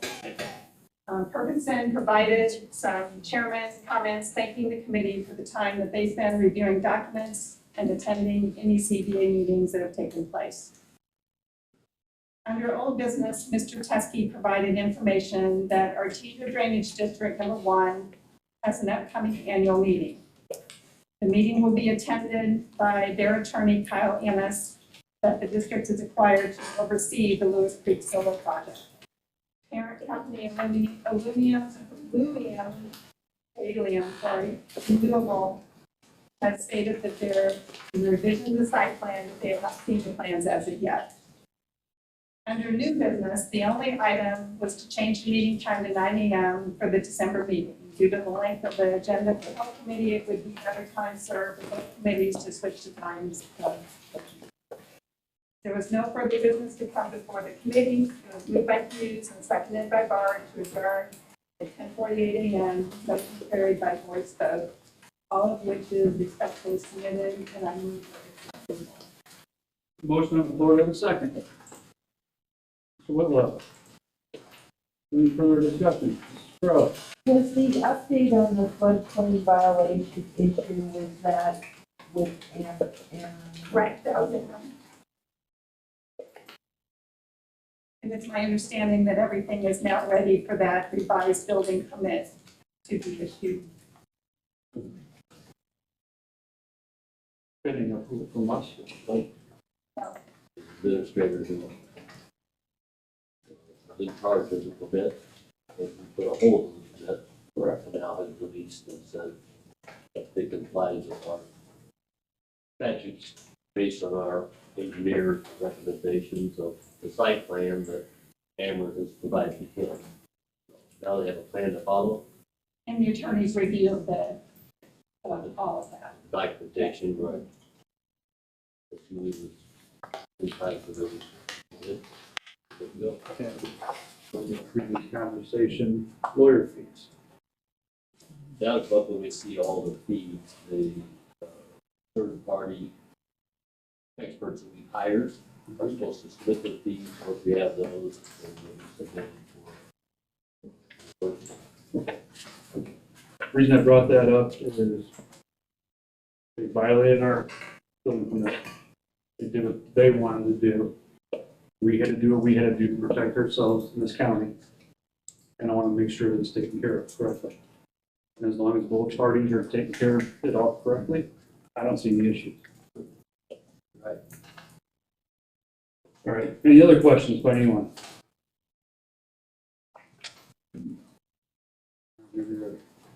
Hughes? Yes. McGinnis? Yes. Smith? Perkinson? Yes. Watts? Yes. Whitler? Yes. Williams? Yes. Paul? Yes. Lockett? Yes. Bard? Yeah. Aaron? Yeah. Rose? Yes. Ducat? Yes. Geiger? Yes. And Grant? Yes. Motion carried. Pearsall Public Safety Committee. Mr. Whitlow. Mr. Chairman, members We're of not the gonna council. wear you out. Safety Committee reports public safety greatly submit the following important preliminaries before you. Committee met courthouse on November 5th, 2025 at 3 p.m. Members present were Whitlow, Williams, and Barrett. Mitchell Benz and Chad McGinnis were absent. Also present were Clinton Z. Corner, Bill Cheatham, probation supervisor Barb King, and Judge Mike Sable. Meeting called to order. Moved by Rainey Williams, seconded by Lyle Barron to approve the agenda. Motion carried by voice vote. There were no public comments. Sheriff Clint Brzee presented his monthly report to the committee as follows. Interested parties may submit the deputy applications by November 6th. Physical agility testing will be held November 8th. Written test will be held November 15th. This process is necessary to compile a list of qualified candidates to hire in the future. Brzee reported there are currently 10 applicants. Gracie Aikman, graduating from the Corrections Academy, on November 21st. Once Gates returns, the corrections department will be fully staffed. Deputy Anderson will be off FTO and start his own on his own on November the 7th. We anticipate the citation crash programs to be up and running by December. Corrections photographs were taken October 17th. Deputy photographs were taken October 31st in their new dress uniforms. Both photographs will be displayed on the department calendar. Brazil will be applying for a grant to replace up to 7 mobile data computers, MDCs. The current computers will not update to Windows 11. Coroner Bill Cheatham submitted a claim to be approved for payment in McLean County Coroner's Office for more fee in the amount of $275. Probation Supervisor Barb King reviewed the probation and court services activity report for October. King reported the probation department has been working with the state attorney's office and recreating a program that deals with unlawful underage drinking. Mike Sabo reported no updates. The committee reviewed Lisa Hines' monthly report. The committee reviewed the claims. It was moved by Williams, seconded by Barron, to pay judicial and public safety claims, including an additional claim from the Clean County Coroner's Office in the amount of $275, subject to county board approval. Roll call vote was taken, motion carried. During old business, judicial and public safety chairman Deb Willis stated he will continue to talk with Gilman and Ard about contracting with the county for policing services or clearing their own police force. There was no new business. There was no further business to come before the committee. It was moved by Williams, seconded by Barron to adjourn the meeting at 3:19 p.m. Motion carried by a voice vote. All of the respectfully submitted, signed by the members present, I move for its adoption. Motion on the floor, do we have a second? Jody? Yes. Thank you. Any further discussion? McGinnis? Yeah. Munster? Yes. Higginson? Yes. Rock? Yes. Whitlow? Yes. Williams? Yes. All? Bakken? Yes. Bard? Barron? Yes. Crowe? Yes. Ducott? Yes. Geiger? Yes. Grant? Yes. Transportation and Highway Committee. Read by Ms. Bakken. Mr. Chairman and members of the county board, your committee has been once referred transportation and highway, but vaguely to submit the following report on matters before them. Your committee met at the Iroquois County Highway Building on November 6, 2025 at 9 a.m. Members present were Carton Alt, Gene Bakken, Raymond Williams, Steve Hughes, and Jody Munsterman. Mitchell Banks was absent, also present, County Engineer Alan Harwood. The meeting was called to order. It was moved by Williams and seconded by Munsterman to approve the agenda. Motion carried by a voice vote. There were no public comments. The claims and financial reports for the month were reviewed. It was moved by Williams and seconded by Hughes to pay the bills subject to county board approval. A roll call vote was taken. Motion carried. County Engineer Alan Harwood reported the highway maintainer 1 job posting closed on October 24th, and interviews are being held this week. The 2 trucks purchased for the technical department have had toolboxes and lights installed. The radios still need to be installed on both vehicles. The backup plow truck is having the front plow and a radio installed.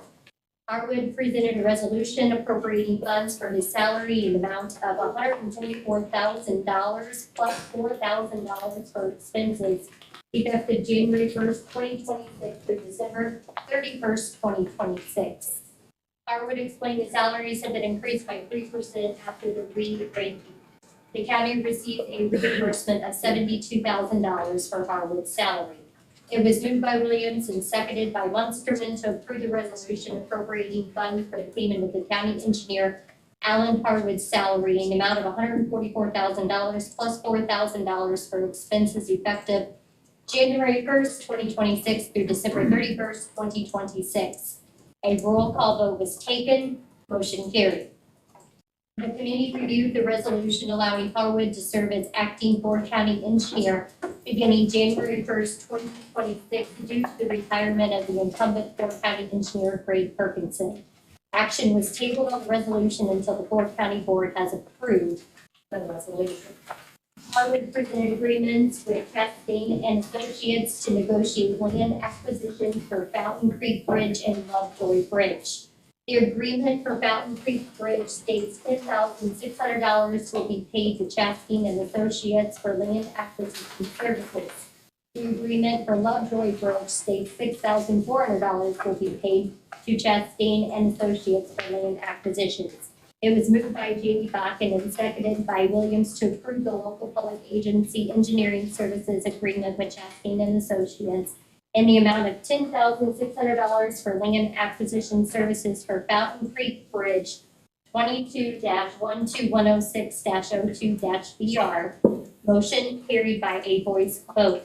It was moved by Williams and seconded by Munsterman to approve the local public agency engineering services agreement with Chastain and Associates in the amount of $6,400 for land acquisition services for Lovejoy Bridge 22-15126-00-BR. Motion carried by a voice vote. There was no old business. As there was no further business to come to the committee, it was moved by Bakken and seconded by Hughes to adjourn the meeting at 9:28 a.m. Motion carried by a voice vote, all of which is respectfully submitted, and I ask for a motion for approval. And I make a motion for approval. A motion on the floor, we have a second. Mr. Grant. Any further discussion? Are you ready? Munsterman, Yes. Perkinson, Yes. Watts, Yes. Whitlow,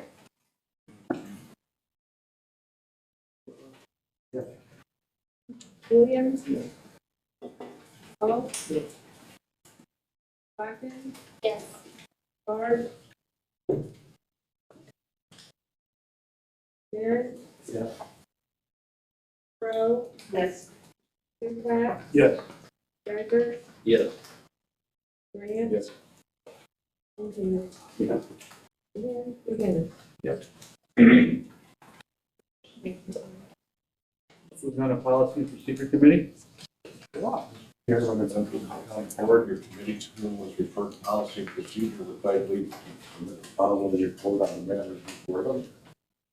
Committee met at the administrative center on November 6, 2025 at 10 a.m. Members present, county board chairman Ducat, Watts, Kathleen Ferguson, Charlie Altjedger, Geiger and Crowe were absent. Also present, finance manager Joe Johnson, county clerk Fran Suber, EMA Director Scott Anderson, ETS Director Eric Raymond, Supervisor of Assessments Mia McCann, Planning and Zoning Administrator Julie Feller, Mayor Benny Marcier, and Carl Gervich with the GFA radio. The meeting was called to order. It was moved by Whitlow and seconded by Watts to approve the agenda. Motion carried by voice vote. No public comments. EMA Director Scott Anderson provided his monthly report to the committee as follows. Incidents included rain, sidewalk collapse in Martin on October 15th, and an accident with a semi-truck versus propane tank delivery truck on October 16th. IMH invited EMA to participate in the Illinois Hospital Association Staffing Training exercise program on November 5th. The training tested IMH's capability to handle an airplane crash mass casualty event. Following last month's county board meeting, ETS Director Eric Raymond and Anderson reached an agreement with ICON will continue to make the monthly calls to each jurisdiction, verify warning siren activation, and completed call list will be emailed to EMA. The EOP rewrite is nearing completion, requirements set by IEMA purchase and finalized. The Long-Term Recovery Committee scheduled for November 12th has received responses from nearly 30 attendees that will be present. The agenda includes voting the new members, reviewing current bylaws and mission statement, taking nominations and holding an election for the board members, as well as reviewing the current financial situation. Anderson has started a long review update to the Emergency Operations Center within the EMA office. Anderson will make upgrades to the communication center of the EOC as well as redesigning the actual EOC space. The committee chairs gave a monthly report. Finance Chairman Lodge of the Finance Committee received insurance renewal of ICRMC, which showed an increase in law enforcement liability.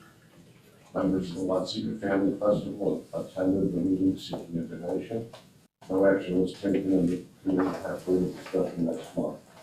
The committee approved the 2026 budget and will continue working on the 2025 budget next month. Management Chairman Kathleen Cook has reported about the sound system for the board when it's scheduled for installation on November 13th and November 14th. The County Fire Lieutenant made a request to defer payment of fertilizer until 2026. Management Committee denied this request to 6 days. Planning and Zoning Committee reviewed the application submitted by Ranger Power and did the application complete. The Zoning Committee appeals hearing and discussion. An update was provided on the floodplain ordinance violation. Planning and Zoning Committee will meet December 2nd at 9 a.m. at the request of the Health Committee. Judicial Chairman Judd reported the committee received the monthly reports from the department heads. Highway Chairman Charlie Alt reported the committee reviewed and approved the monthly claims. Interviews are being held for the highway maintainer 1 position. The committee approved a resolution approving county engineer Alan Harwood's salary and expenses. The committee reviewed a resolution allowing Howard to act as for the county engineer. The committee approved resolutions for land acquisition services for Fountain Creek Bridge and Lovejoy Bridge. The Health Committee received outside agency reports from American Mental Health Center. Monthly reports were received from ICPHD and Animal Control. The committee continues to work on the animal control fee schedule, intergovernmental agreements, and department policies. The Health Committee will meet December 2nd at 10 a.m. Let's inquire about the vacancy in the 911 center and why there has been so much turnover in the department. ETS Director Eric responded that telecommunications is a special and difficult position with an approximate 8-week training process. There are other challenges that could be discussed further under executive session. No chairman comments. There are no updates on rural transportation. Tri-County meeting is scheduled for November 18th in Pontiac. Appointments were made at county board meetings. Correspondence was distributed to the committee for review. The committee reviewed claims. It was moved by Ferguson, seconded by Lost Data Claims. So, council approved. A roll call vote was taken. Motion carried. There's no old business. There's no business. If there's no further business come before the meeting, it is moved by second by Lost to adjourn the 10:29 a.m. Motion carried by voice vote. All persons respected. Motion on the floor, again, second. Mr. Hughes. Any further discussion? I don't like that. Go ahead. Jill, can we, because we're stewards of the application deposits that the renewable energy companies have put forward, and the tax planning committee withheld payments for 2 vendors. Previously, Holly Matthews submitted a bill for over $1,000, which is Jamie Atkinson submitted a bill for over $12,000, which we asked for revisions. I didn't see him in the policy procedure meeting packet. What are those revised bills that were? I haven't received them. Oh, that's what I thought this morning you said that you. Oh, Oh, I thought you were talking about the other invoices for, no, I haven't received, I'm sorry. I get a lot of invoices. Sorry? I get a lot of invoices. No, for those two specifically, I haven't received the adjusted ones yet, so they're still not in there. We're good. No, Okay. Thank you very much. Yep, no problem, sorry. I wanted to ask the board, thoughts of these family custom people, kindness to me, people working on the budget, but does anybody have an idea about donation or? Never done anything like that in the past. And if you start giving to one, then everybody's gonna want it. And we already are tight on the budget. I 100% agree. Anything else? Great. Okay. So I can, thank you. Any other further discussion? Jacobson? Yes. Watts? Yes. Whitlow? Yes. Williams? Yes. Paul? Yes. Hawkins? Yes. Barr? Yes. Aaron? Yes. Crowe? Yes. Ducat? Yes. Geiger? Yes. Grant? Yes. Hughes? Yes. McGinnis? Yep. And Musser? Yes.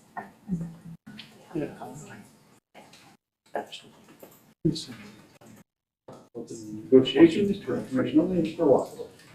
Mayor and the members of the county board, they believe the English ability to become contact following without the mayor's approval. Committee Medicaid Administrator Center on October 15, 2025 at 10 a.m. Members President Duquette, Alt, and Crowe. Also present, Iroquois County Finance Manager Jill Johnson, Sheriff Clint Persey, Board Labor Representative Michael Dubois, a couple of members of our community, Representative Jeff Burke. Moving this call for committee met to discuss administration activities. Adjourned at 12:24 p.m.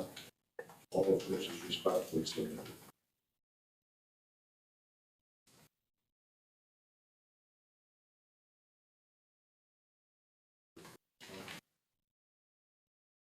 County Board of Commissioners negotiations with government of the following report on the action forum.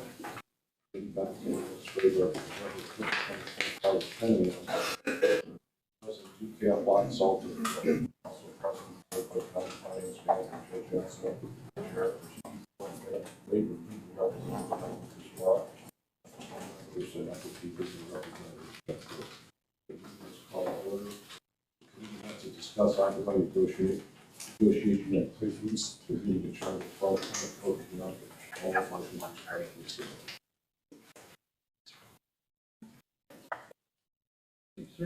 Thank you, Chairman. Yes. Do you think we'd be giving away secret information if we would note the bargaining, units we were talking with on these days? Just keep it, negotiations on the perfection. So But I mean, could we identify who we spoke with, which we spoke with? If you want to, go ahead, that'd be fine. The 15th was, Right. I mean, I know that, but just for everybody else, do they know who we're talking to? I don't know. I just feel like the club meeting will really end at 12:24.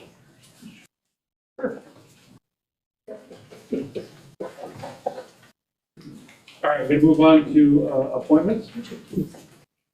Look at the drainage commissioners. Can I get a motion? Mr. Williams, can I get a second, Mr. Bard? Any further discussion? All in favor, say aye. Aye. All opposed, same sign. Motion passes. Please note that approving the claims. Can I get a motion? Mr. Geiger, can I get a second? Mr. Williams?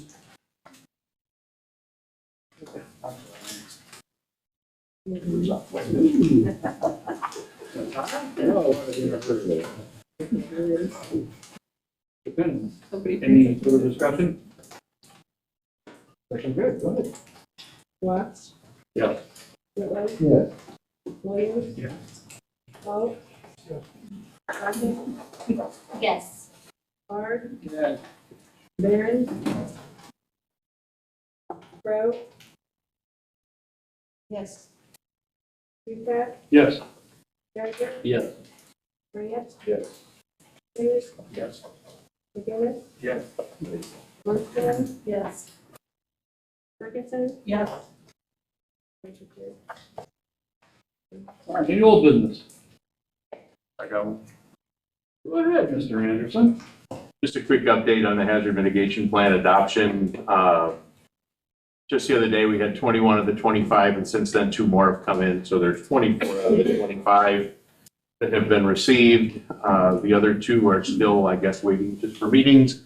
But American Environmental has submitted the entire packet onto FEMA for final approval letter. So we are almost complete, which when it is finalized and that letter comes in, that starts our 5-year process of getting ready to start doing it again.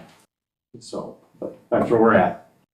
Is that it, Mr. Anderson? That's it. Thank you. Thank you. Any new business? The sheriff provided 3 photos of our people and their great looking. Come on, take a look. It was great. Can I get a motion to adjourn? Mr. Crowe, can I get a second? All in favor, say aye. All opposed, same sign.